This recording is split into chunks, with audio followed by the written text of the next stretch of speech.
Hi, everybody. It's me, Tim. Today, I want to talk about my note taking system. I've had a lot of questions about, you know, in the telling of these stories, sometimes I go into excruciating detail, and it's because I've always kept a lot of notes. And I'm going to talk about what that is. I'll even show you a few, but it's nothing amazing. It's not like you're going to leave here going, I have a whole new journaling system in my life. I'm just going to talk to you about what I did and why I can talk about a lot of things with a lot of detail.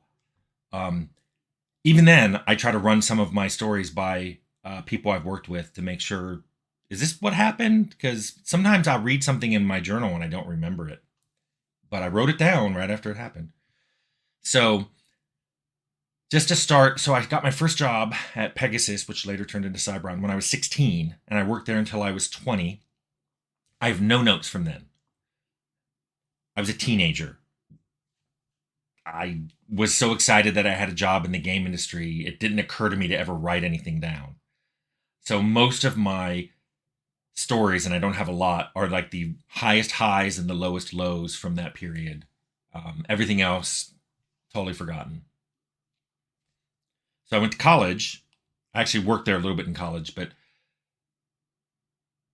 when I was in college, I took a lot of notes. But then I went to grad school. Grad school really burns note taking into you. I mean, from the very first quarter, you only take two classes because I began in a master. It was a PhD program, but you got your master's. So the first year and a half was intensive studying, while you also had to be a teaching assistant. So your days were full, and then you were up late at night doing incredible homework sets, just insane things. But the one of the classes I had assumed you had had automata theory, which my undergraduate computer science did not teach. And when I mentioned that to the professor, he was like, well, too bad, go learn it. But he meant go on my own to the library and learn automata theory on my own. He said, you have a computer science undergraduate degree. You're here to learn how to be a researcher and a teacher, a professor. Figure it out. You can teach yourself. So I did. I had to learn automata theory and then later neural networks, another thing my undergraduate degree didn't cover. And I learned neural networks so well that I ended up being the TA for the undergraduate neural networks class. But I had to teach that to myself, which meant I had to take a lot of notes. And also, especially when you turn in some really big problem sets, you were expected to show your work, including references. And later, when you did your research, you had to sometimes defend it, not just written, but in oral defenses. So you better know your stuff and you better have taken a lot of notes, because if they ask you a question, you better be able to say, oh, that's based off this binary split tree algorithm first made by German professor, blah, blah, blah. You better be able to do that. So grad school taught me to take notes. A side effect of this is I know when I was telling some of my AD&D stories, especially from grad school, I don't have to remember those because I have a lot of them written down. So all that stuff about the anti-paladin and the 18 charisma druid, I have the notes on that. I've written it down. I mean, I could tell you some stories about that group. Um, their poor pixie follower. Anyway, so I have notes. And because what would happen is after the sessions, I'd often write them down, and sometimes someone else there would write them down. So we have these stories we could tell.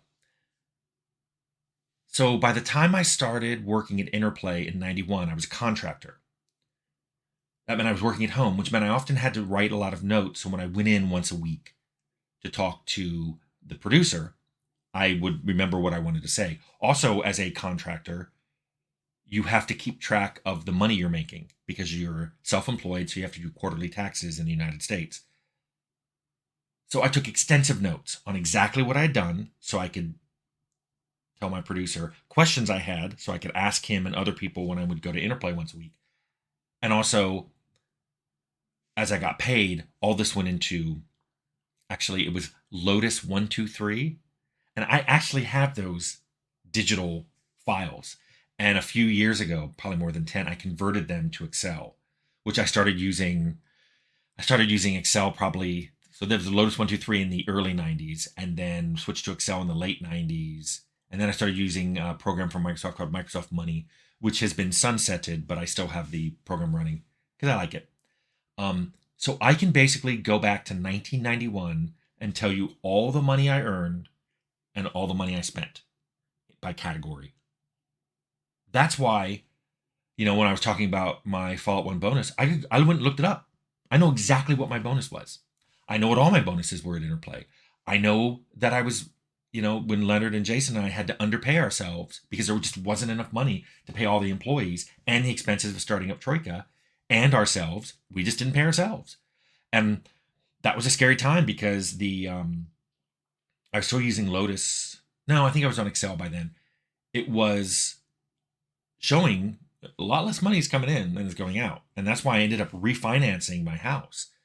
It reset my loan, but it let me pay several $100s less towards the mortgage every month. And I really needed that. It basically wasn't money I had. It just let me go into debt more slowly. So the beginning of Interplay, my finances were digital, but I tended to do things on paper. I'd write down, when I worked on the first game I worked on there, Rags to Riches, I got everything from the producer was on paper. Sometimes napkins from restaurants we went to. I could have sworn I had one. I went to go find it. I cannot find it. I then went to look. I'm sure I took a picture of it if I threw it out. I couldn't find that. So I remember the napkin, though, because it had a picture of Lucy Luster from Rags to Riches and then a message from her, which included swear words because we were at lunch and I believe there were margaritas. But I digress. So it started paper. I eventually became more electronic by the end of Interplay. Sadly, a lot of that stuff was lost because when I left, I had to leave everything behind. However, I realized I would come home at night and often write notes at home. Those I still had. That was something I'm glad I did because by the time I reached Troika, I was keeping extensive notes, mostly electronic. But because I owned Troika, every time I got a new company, I had the hard drive copied. I moved it to the new hard drive, which was always bigger because back in the late 90s, early 2000s, things were expanding like crazy. So I could always keep the old stuff. So I have everything. I have every image of every hard drive of every machine I had at Troika. So that's why I have all my notes, all the design docs, meeting notes, everything. I kept doing that when I went to Carbine. But a big difference was I started doing a lot of it after work. I would journal, basically. I would write down everything that happened that day in a very, very formatted way electronically. It was like the date, here's what happened today. The side effect of that was I not only still have all those things, because they were mine, they were intermixed with a lot of personal stuff, which is why that Disneyland story, I remember being at Disneyland one day and I journaled about it. And like, this is a lot like, making an RPG level. And then when I Googled it, I found out that Marty Sklar, the Imagineer, had written a book about how to put together Disneyland and how the Imagineers should be thinking. And I realized that all those rules applied to level designers. And I have a journal entry. I'm like, wow, this is amazing. I should do a talk about it. So I did. At 2010, I gave a talk at Carbine about that very topic, which I've done here. And I did it again at Obsidian 10 years later.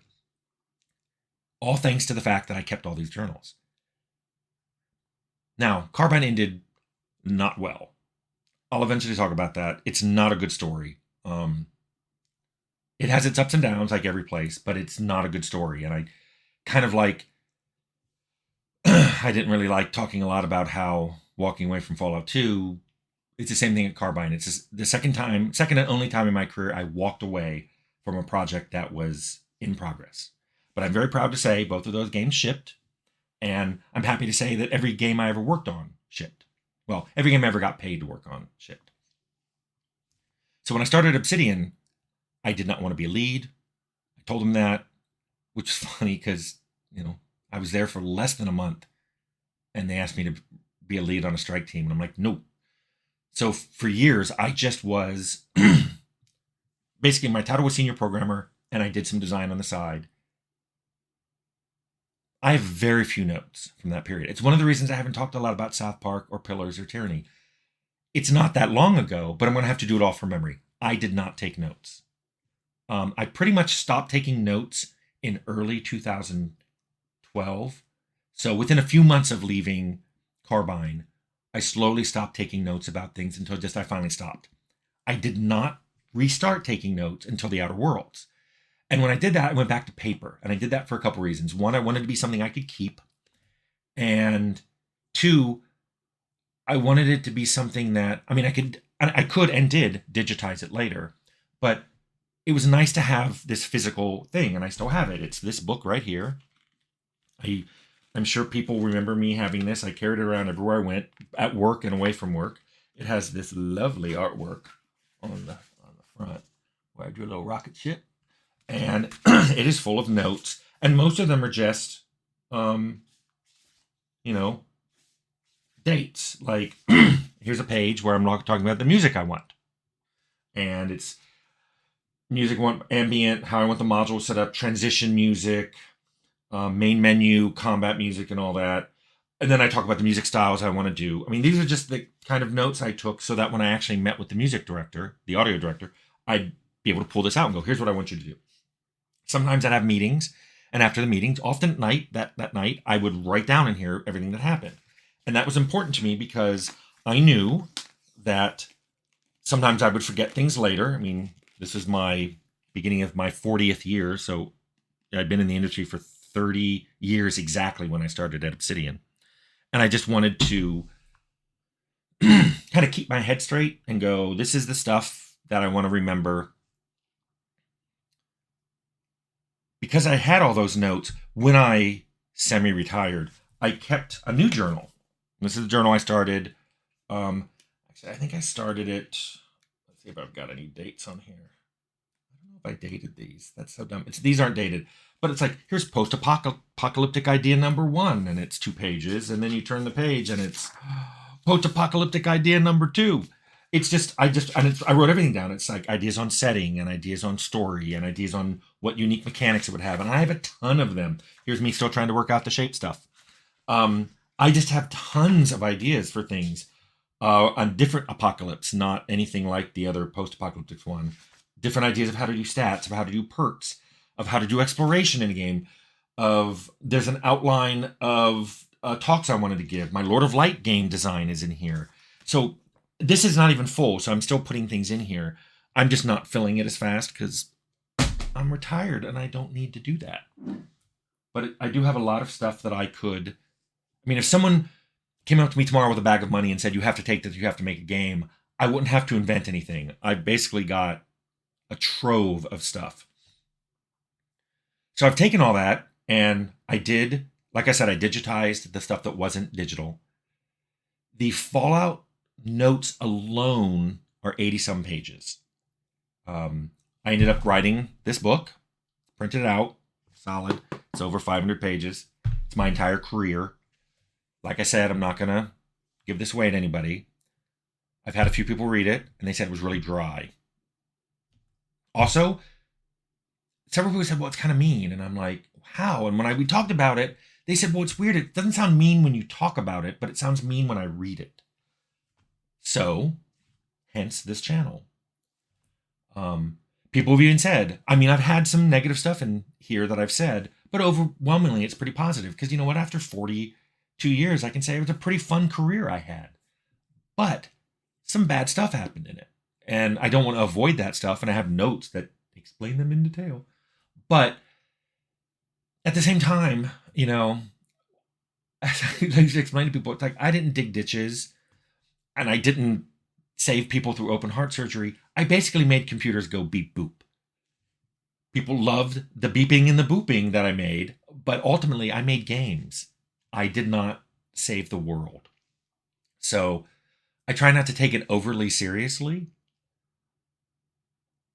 I think that comes across better in the channel than it does in my writing. So that's pretty much it. That's kind of how my note-taking evolved over a lot of years and how I got to where I am now and even why I'm doing this channel.